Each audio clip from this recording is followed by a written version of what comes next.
Guys, video को शुरू करने से पहले एक छोटी सी जानकारी, और वो ये कि मैं अपने Spotify podcast learn English with Sartaj पर हर MWF यानी कि मंडे, वेंसडे और फ्राइडे को एक्सक्लूसिव सीरीज अपलोड करता हूं, जिससे सुनकर आप अंग्रेजी सीख सकते हैं। और मेरा ये पॉडकास्ट बिल्कुल फ्री है। पॉडकास्ट समझते हैं ना, एक ऑडियो प्लेटफॉर्म जहां पर आप मुझे सुनकर अंग्रेजी सीख सकते हैं। सो लिंक वीडियो के डिस्क्रिप्शन बॉक्स में है, जाइए क्लिक कीजिए, स्पॉटिफाई एप्लीकेशन डाउनलोड कीजिए, वहां पर सर्च कीजिए मेरा पॉडकास्ट लर्न इंग्लिश विद सरताज और उसे फॉलो कर लीजिए। और हां, वहां पर एक बेल आइकन भी होगा, उसे भी दबा दीजिए। Hey guys, welcome back to Sartaj sir की क्लास। यार, ये जो अगर वाले सेंटेंसेस होते हैं ना, बड़ा मत्था खराब करते हैं। अगर मेरे पास कार होती तो मैं चलाता, अगर मैं अक्षय कुमार होता, अगर मेरे पास जादुई चिराग होता, या अगर तुम आए तो मैं तुम्हें तुम्हारा थोबड़ा तोड़ दूंगा। इसके लिए लोग पागल रहते हैं, इनके लिए खूब नेट पे तलाशेंगे कैसे बनाए कैसे बनाए। भैया, इन सेंटेंसेस को कंडीशनल सेंटेंसेस कहा जाता है। अब वैसे तो इसके रूल्स बहुत टफ है, बट मैं जाना चाहता हूं आसान तरीके से पढ़ाने के लिए। वैसे मेरी इंग्लिश थोड़ी सी वीक है, तो कोऑपरेट करना प्लीज। तो फिलहाल आज की इस क्लास में मैं आपको 5 पॉइंट्स समझाऊंगा 5 एग्जांपल्स के साथ, जिसके जरिए बहुत आसान शब्दों में आपके भेजे में घुसेड़ने की कोशिश करूंगा कि ये अगर वाले सेंटेंसेस कैसे बनते हैं। अब ये कमाल कमाल के 5 सेंटेंसेस सीखने के लिए, 5 ट्रिक्स सीखने के, ये 5 पॉइंट्स जानने के लिए इस वीडियो को अंत तक जरूर देखिएगा। आगे बढ़ने से पहले चैनल को सब्सक्राइब कर दीजिए, ताकि रोज आने वाली वीडियोस के नोटिफिकेशंस आपको बिल्कुल टाइम पर मिल जाए। तो चलिए गाइस, शुरुआत करते हैं इस वीडियो की। आज के दिन मैं आपको सिखाता हूं 5 ऐसे 10 क्यों बता रहा हूं, 5 ऐसे पॉइंट्स जिनके जरिए कंडीशनल सेंटेंसेस आपके भेजे में फिट बैठ जाएंगे, घुस जाएंगे। नोटबुक पेन लेकर बैठना, लेकिन लिखना अभी नहीं, दोबारा वीडियो देखना तब लिखना। अभी बस ऐसी तकिया लगा के लेट जाओ और देखते रहो। सुनो भैया, पहला पॉइंट है, अगर मैं अक्षय कुमार होता। अगर मैं अक्षय कुमार होता। अब इस सेंटेंस में यह चीज गौर करो, जब भी आपको यह कहना हो अगर मैं अक्षय कुमार होता, अगर मैं ये होता, अगर मैं वो होता, अगर मैं प्रधानमंत्री होता, अगर मैं तुम जो है क्या नाम है अमीर होता, मतलब अपने आप को कुछ बताना है, तो ऐसे वाक्यों के लिए एक फॉर्मूला याद रखना, और वो है if I were. If I वर, बस ये बोलना है आपको। तो इस सेंटेंस के जरिए मैं आपको ये सिखाना चाह रहा हूं, इस वाले पॉइंट के जरिए, पहले पॉइंट के जरिए, इफ आई वर। अब आओ इस पे बनाते हैं, अगर मैं अक्षय कुमार होता, पहले ये बनाते हैं, इफ आई वर अक्षय कुमार। अगर मैं शाहरुख खान होता, इफ आई वर शाहरुख खान, तो फिर तो आग लगा देता, मतलब नाच नाच के। अगर मैं प्रधानमंत्री होता, if I were a prime minister. अगर मैं अमीर होता, इफ आई वर रिच। इस तरह से, तो जब भी अपने आप को कुछ बताना हो कि अगर मैं ये होता, अगर मैं वो होता, यानी इमेजिन करना हो, तो ये वाला फॉर्मूला अपनाना, इफ आई वर। है ना कमाल का? अरे पॉइंट टू पॉइंट बात करता हूं मैं। आओ अब नेक्स्ट वाला देखें। और भैया, नेक्स्ट वाला है, अगर मुंबई भारत की राजधानी होती। अगर मुंबई भारत की राजधानी होती, हम सब जानते हैं हमारे देश की राजधानी है दिल्ली, लेकिन अगर कोई ऐसा कहना चाहे अगर मुंबई भारत की राजधानी होती ना, तो क्या होता? फिर पता नहीं, सेंटेंस है बस ये, अगर मुंबई भारत की राजधानी होती। तो अगर आपको किसी के नाम लेकर किसी को कोई कुछ बताना, अगर मुंबई भारत की राजधानी होती, अगर जो है क्या नाम है कलकत्ता अमेरिका में होता, अगर न्यूयॉर्क इंडिया में होता, तो आप इन नामों को लेकर कैसे बोलेंगे? तो सुनो, इसके लिए एक सिंपल सा फॉर्मूला याद कर लेना, और वो है if single name plus was.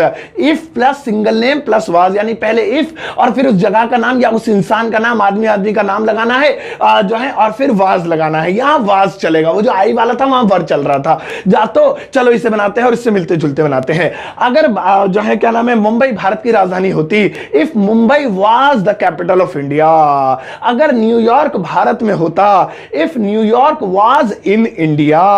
इस तरीके से बनाएंगे, है ना। अगर जो है पृथ्वी नीली होती, वैसे नीली दिखती है बट होती नहीं है, तो पानी की वजह से दिखती है, हरी नहीं, कैसी होती है हमें क्या पता, साइंस है। If the earth was blue, तो आप किसी को भी बोलिए, अगर मेरी शर्ट नीली होती, if my shirt was blue, नीली है। अगर मेरी शर्ट सफेद होती, if my shirt was white, सफेद व्हाइट। हाँ, तो आप सही। अगर मेरा मोबाइल महंगा होता, if my mobile was expensive. तो किसी भी चीज का नाम लेकर आप उसे कहना चाहे, अगर ये ऐसा होता, तो नाम के बाद वॉज लगा दीजिए, काम बन जाएगा। समझ में आया ना? बेहतरीन चीज है ये। आओ अब नेक्स्ट वाला देखें। और भैया, नेक्स्ट वाला है, अगर वह आया तो मैं नहीं आऊंगा। अगर वह आया तो तो मैं नहीं आऊंगा। अब तक मैं बना रहे थे अगर मैं ये होता, अगर मैं वो होता, अगर दिल्ली यहां होती, अगर न्यूयॉर्क वहां होता। अब काम की बात हो रही है, अगर वह आया तो मैं नहीं आऊंगा। अब पहले इस सेंटेंस को देखो, इसमें क्या हो रहा है। इसमें ऐसी बात की जा रही है जो अभी हुई नहीं है, अभी होगी फ्यूचर में। कह रहा अगर वह आया तो मैं नहीं आऊंगा, इसका मतलब वो बंदा अभी आया नहीं है, ये पहले से ही वार्निंग दे रहा है, पहले से ही वार्निंग दे रहा है, यानी कोई काम अभी हुआ नहीं है। तो ऐसा कोई वाक्य हो जिसमें कोई काम अभी हुआ नहीं है, बस कह रहा है अगर ऐसा हुआ तो मैं ये कर दूंगा, मैं वो कर दूंगा, मैं वो नहीं करूंगा। तो इसके लिए फॉर्मूला सुनो क्या है। इसके लिए फॉर्मूला है if plus present definite plus will. If plus present definite plus will, यानी पहला वाला वाक्य अगर वह आया प्रेजेंट डेफिनिट में और उसके बाद वाला मैं नहीं आऊंगा विल में बनेगा। सारे इसी तरीके से बनेंगे, पहले से ही बना लेते हैं। अगर वह आया तो मैं नहीं आऊंगा, if he comes I will not come. If he comes present definite ऐसे आई एस ही नेमिट के साथ, आई विल नॉट कम। अगर वह बोला मैं उसे वहीं पीटूंगा, if he speaks I will beat him. If he speaks I will beat him. अगर तुम खाना बनाओगे मैं खाना नहीं खाऊंगा, यानी अभी ऐसा हुआ नहीं है, पहले से ही वार्निंग दे रहा है। इफ यू कुक फूड, अब कुक में ऐसे नहीं आया, प्रेजेंट डेफिनिट में आई यू भी देख साथ ऐसे नहीं आता ना। If you cook food I will not eat, I will not eat. तो इस तरह से तो अब याद रखना नेक्स्ट टाइम कि कोई भी ऐसा काम या कोई भी ऐसा सेंटेंस आपको लग रहा है जो अभी हुआ नहीं है, काम अभी होगा, पहले से वो बोल रहा है इसके बारे में, कंडीशन रख रहा है वार्निंग टाइप में, तो आप उस फॉर्मूले के अनुसार बना लेना ढेर सारे। आओ अब अगला वाला देखें भैया। नेक्स्ट वाला है अगर तुम पढ़ते तो तुम पास हो जाते। अगर तुम पढ़ते तो तुम पास हो जाते, ये भी अगर वाला ही है, लेकिन इसमें फर्क देखो क्या है कि ये काम हो गया है। अभी इससे पहले वाला था कि अगर तुम आए तो मैं नहीं आऊंगा, तो इसमें यानी कि काम हुआ नहीं है, पहले ही बोल रहा है वो। अब इसे देखो अगर तुम पढ़ते तो तुम पास हो जाते, इसका मतलब फेल वेल हो गए होंगे तभी बोल रहा है ये। तो ये बीत गया, ये बीत गया, इसकी पहचान याद रखना, ये बीत गया। तो कोई भी ऐसा अगर वाला वाक्य जो समझो ससुरा बीत गया, उसे कैसे बनाएंगे? तो उसे बनाने के लिए सिंपल सा फॉर्मूला है, और वो फॉर्मूला है subject plus had plus verb की third form plus would have plus verb की थर्ड फॉर्म। यानी पहला वाला हैड प्लस वर्ब की थर्ड फॉर्म बनेगा और उसके बाद वाला वुड हैव प्लस वर्ब की थर्ड फॉर्म में बनेगा। चलो बना लेते हैं। अगर तुम पढ़ते तो तुम पास हो जाते। If you had studied you would have passed.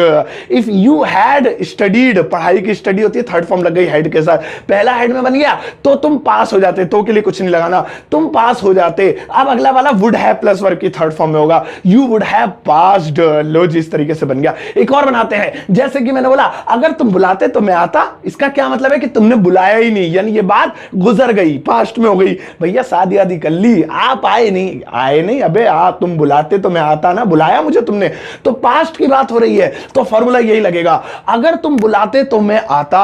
तो इस इंग्लिश में कहेंगे if you had invited I would have come. Come की थर्ड फॉर्म कमी होती है तो कमी लिख दिया, if you had invited I would have कम। एक और लास्ट बनाते हैं, जैसे मुझे कहना है अगर तुम खाना पकाती ना तो मैं खाता, तुमने खाना नहीं पकाया तुम्हारे अपने हाथों से, इसलिए नहीं खाया, भूखा मर गया मैं। तो अगर तुम खाना पकाती तो मैं खाता, तो ये पास्ट की बात हो रही है। अगर ये ऐसा होता ना अगर तुम खाना बनाओगी तो मैं खाऊंगा, तो फिर ये इससे पहले वाला जो फॉर्मूला समझाया तो उसमें बनता, क्योंकि ये भी हुआ नहीं है। लेकिन आप कह रहा है अगर तुम खाना पकाती तो मैं खाता, यानी ये हो गया, तो इसे इंग्लिश में बोलेंगे if you had cooked the food I would have eaten. If you had cooked the food I would have eaten. अब यहां हैड के साथ थर्ड फॉर्म आ गई, वुड हैव के साथ भी आ गई, इस तरीके से। और एक और आपको बात बता दूं, हैड वाले में पास था वाले भी बन जाते हैं। जैसे अगर मेरे पास कार होती, अगर मेरे पास पास वाले आ जाए, पास था, पास होती, पास होते। जैसे अगर मेरे पास जादुई चिराग होता तो मैं गायब हो जाता, तो इसकी इंग्लिश होगी if I had a magic lamp I would have been vanished. Been vanished मतलब गायब हो चुका होता। If I had a magic lamp, या फिर अगर मेरे पास कार होती तो मैं मुंबई जाता। If I had a car I would have gone to Mumbai. तो बाद वाला वही वुड हैव प्लस वर्ब की थर्ड फॉर्म में ही बनेगा, पहला वाला पास था में भी हेड में बनेगा, और कोई काम वगैरह है तो हेड के साथ थर्ड फॉर्म लग जाएगी। आओ अब अगला वाला देखें। और भैया आखिरी यानी कि पांचवा पॉइंट है, अगर तुम धूप में खड़े होगे तो तुम्हें पसीना आएगा। अगर तुम धूप में खड़े होगे तो तुम्हें पसीना आएगा। अब इस तरह के वाक्य अगर आ जाएं, अब भैया देखो इस तरह के वाक्यों में क्या खास बात है, ये एक्चुअली में फैक्ट्स होते हैं, यानी कि जो एक्चुअली में होता ही होता है कोई काम करने में।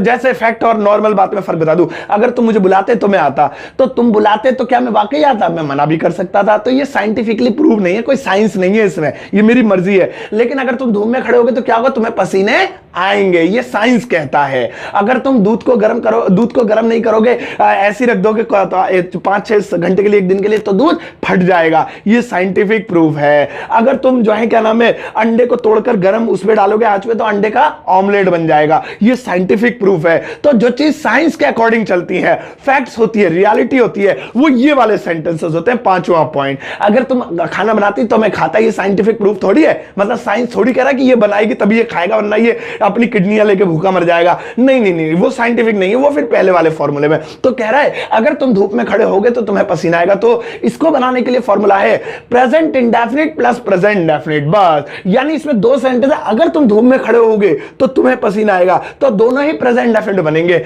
If you stand in the sunlight you sweat, if you stand in the sunlight, अगर तुम धूप में खड़े होगे, सेंटेंस के अनुसार हो गया होते हो, तुम्हें पसीना आएगा, तो सेंटेंस के अनुसार हो गया तुम्हें पसीना आता है। तो दोनों में, हिंदी में भले ही गागी गया है कि तुम धूप में खड़े होगे तो तुम्हें पसीना आएगा, लेकिन इंग्लिश में ताहे तीहे वाले रूल में बनेंगे दोनों ही, सिंपल प्रेजेंट में, प्रेजेंट डेफिनिट में। ऐसे ही कि जैसे कि अगर तुम बर्फ को गर्म करोगे तो बर्फ पिघल जाएगी, तो क्या मतलब हुआ, साइंटिफिक सत्य है। ऐसा थोड़ी है कि नहीं मर्जी होगी बर्फ की, आज नहीं पिघलनी में तू जलाता रहे, ऐसे थोड़ी होगा। तो इसकी इंग्लिश होगी if you warm the ice it melts, if you warm, अगर तुम गर्म करते हो, वार्म में ऐसे इसलिए नहीं आया क्योंकि यू के साथ नहीं लगता, इट के साथ लगता, तो इट मेल्ट्स, मेल्ट में लग गया। इसी तरीके से साइंटिफिक प्रूफ जो भी हो आप बनाओ कि भाई अगर तुम अपनी सांस रोक लोगे तो तुम मर जाओगे, अगर तुम तला हुआ खाना खाओगे तो वो बदहजमी करेगा, ये साइंटिफिक सत्य होते हैं।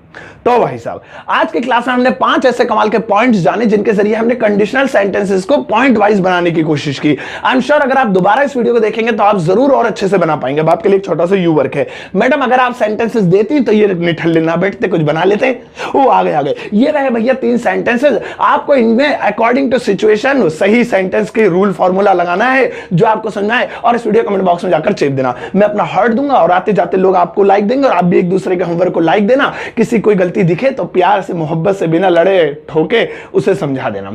तो भैया ये हो गई आज की क्लास। अब जाओ इस वीडियो को सबके साथ शेयर करना, जाते जाते एक प्यारा सा लाइक देकर जाना।